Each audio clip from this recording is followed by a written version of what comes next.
मंच पर उपस्थित सभी नेतागण, मेरे प्यारे भाइयों और बहनों, मुझे इंडिया गठबंधन की ओर से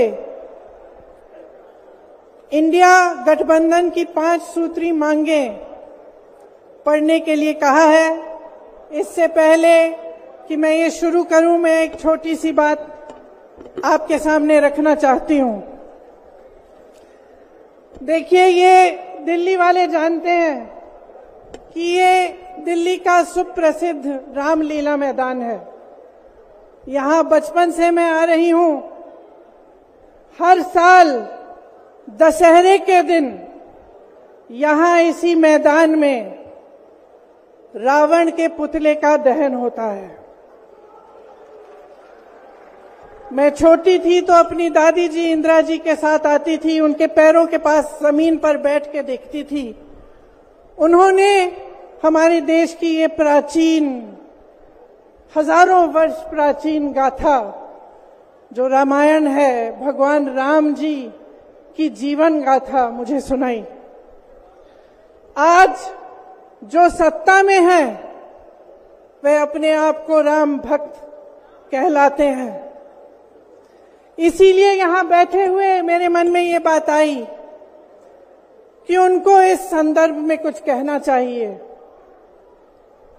मुझे लगता है कि वे कर्मकांड में उलझ गए हैं।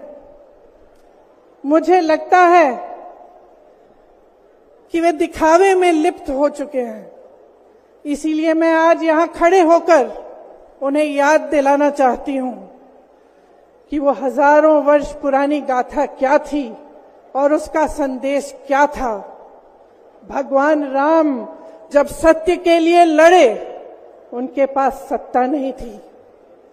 भगवान राम जब सत्य के लिए लड़े, उनके पास संसाधन नहीं थे। उनके पास तो रथ भी नहीं था। रथ रावण के पास था, संसाधन रावण के पास थे, सेना रावण के पास थी, सोना रावण के पास थी। वो तो सोने की लंका में रहता था। भगवान राम के पास सत्य था, आशा थी, आस्था थी, प्रेम था, परोपकार था, विनय था, धीरज था, साहस था और भगवान राम के पास सत्य था। मैं सत्ता में बैठे हुए